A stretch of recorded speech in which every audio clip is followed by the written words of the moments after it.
Bananas. What's the tariff on bananas? Tariff on bananas would be representative of the countries that produce them. And what's that tariff? Generally 10%. Correct, 10%. Walmart has already increased the cost of bananas by 8%. Many of the tariffs are punishing, creating a level of instability and uncertainty in our economy that we haven't seen since COVID. Do you know when this country actually had a trade surplus, Secretary? The president likes to speak about before. No, historically. When did we have a trade surplus? I'm not talking about the president. Historically. I think early, about 100 years ago. It was the Great Depression. Madeleine Dean's exchange with Secretary Lutnick is one of those moments where Washington's political theater gives way to something real, a clash over how trade and tariffs actually impact people's lives. And thank you to you, Secretary Lutnick. Thanks for being here today. I want to pick up on what Mr. Morelli was talking about, and I'll use the word stability. And I think you know this from your many years in business. And that's what I thought about as I was preparing for today, the importance of stability, or as he said, predictability. Stability is the foundation of economic growth. I think you've lived it. Businesses need clear and predictable rules to plan and to invest for the future. Given this administration's claim of being pro-business and pro-growth, I am so baffled by the discussions around trade deficits and the president's belief around trade deficits and the president's beliefs around tariffs and the chaotic tariff policy. They're on, they're off. Many of the tariffs are punishing, creating a level of instability and uncertainty in our economy that we haven't seen since COVID. I hear the same thing over and over from constituents, from small businesses, from bankers in my area. They can't figure out how to plan, how to lend. Businesses can't figure out how to expand, how to grow, whether to hire, whether to not hire. And I'd heard just literally this morning from a very large American retailer. First word out of the woman's mouth was uncertainty, and the last thing she said to me was uncertainty, all surrounding tariffs. The lack of predictability. I also serve on the Foreign Affairs Committee, was recently in UK and Denmark, met with the American Chamber in both countries. Confused, uncertain, they can't figure it out. What in God's name is going on? We cannot plan to grow businesses. We cannot plan to grow growth and jobs. So I am baffled, absolutely baffled, by this administration's talk around trade deficits and tariffs. I fear the administration lacks a basic understanding of what a trade deficit is. I think many economists take issue with equating a country's trade deficit with any one country and its economic well-being. Some economists actually view a trade deficit as a sign of a country's economic health because it means we're purchasing more. For me, I have a pretty large trade deficit with my local grocer or my hairdresser. It's a good thing. It means I have money enough to get my hair done once in a while and to keep food on the table. It tells nothing about my overall financial position. Do you know when this country actually had a trade surplus, Secretary?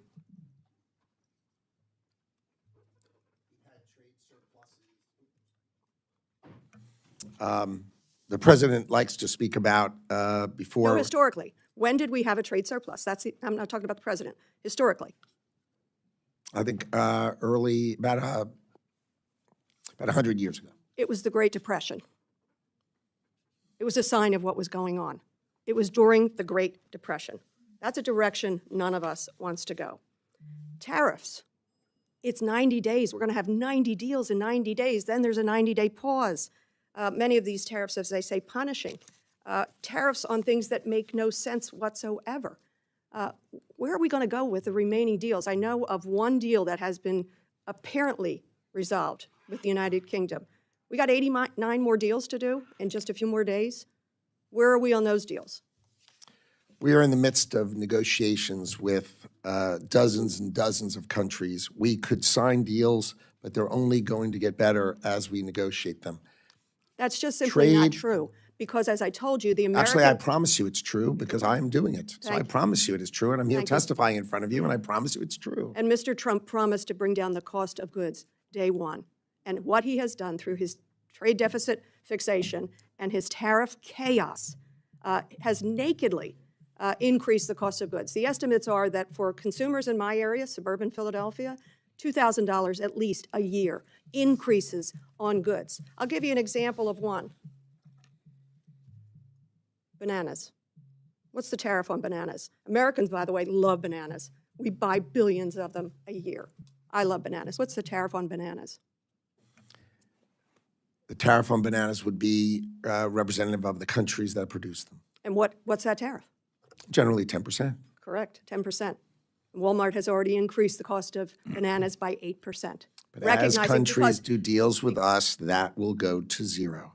As countries do deals with But us, the that will cost go is to on the zero. American consumer now and on the businesses with the confusion now. Mr. Secretary, I believe you know better. I believe you recognize that a trade deficit is not something to fear. I believe you know that predictability, stability is essential for businesses. I wish you would show that truth to this administration. And let's be honest, she cuts straight to the heart of the issue, stability. Think about it. Businesses, whether it's a local family-owned shop or a global manufacturer, rely on predictability. They need to know what the rules are so they can plan investments, hire workers, expand operations, and keep prices fair for consumers. What we've seen from the Trump administration's tariff policies is the opposite, chaos. One week, tariffs are on, the next they're off. Then we hear about 90 trade deals in 90 days, and then a pause. How do you run a business or even a household budget in that environment? You can't. Dean's analogy was brilliant. She pointed out that she has a trade deficit with her grocery store and her hairdresser, and that's a good thing. It means she has money to spend. A national trade deficit often means consumers are buying more, and the economy has the strength to support it. Yet, this administration twists that reality, weaponizing tariffs in a way that punishes everyday Americans with higher costs. And here's the kicker. Tariffs are taxes, not on foreign countries, as politicians like to pretend, but on you, the consumer. When the price of bananas, something as basic and universal as bananas, goes up 8% at Walmart because of tariffs, that's not some abstract economic debate. That's a single mom in Philadelphia who now has to stretch her grocery bill even further. That's seniors on fixed incomes, paying more for the same groceries they've bought for decades. That's families across the country losing purchasing power while being told this is somehow about making America strong again. But here's where Dean struck the nerve. Stability isn't partisan. It's not liberal or conservative. It's common sense. You cannot grow an economy on unpredictability. You cannot tell farmers, retailers, or manufacturers to wait and see while tariffs jerk markets back and forth. And you certainly cannot sell the fantasy that we can just build bananas in America to escape tariffs. Some things, like bananas, simply cannot be produced here. That line alone highlights the absurdity of the administration's talking points. So what should viewers take away from this exchange? That behind every tariff is a hidden tax, and behind every unstable policy is a family paying the price. Dean's questions were not just political jabs, they were about accountability. Are we making policies that strengthen America's economic future, or are we letting ideology and slogans replace real economic planning? This moment should make us all reflect. Are we willing to accept rising costs, global confusion, and instability in exchange for rhetoric that doesn't even match reality? Or do we want leaders who prioritize predictability, fairness, and long-term growth over short-term politics?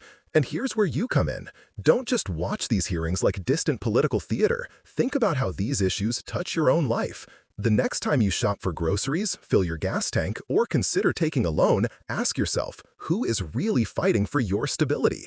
If you believe Americans deserve predictability instead of chaos, policies that lower costs instead of raising them, and leadership that understands economics instead of exploiting slogans, then this fight matters to you. Stay engaged, stay informed, and let's demand stability, fairness, and real solutions, because our economy and our families can't afford any more instability.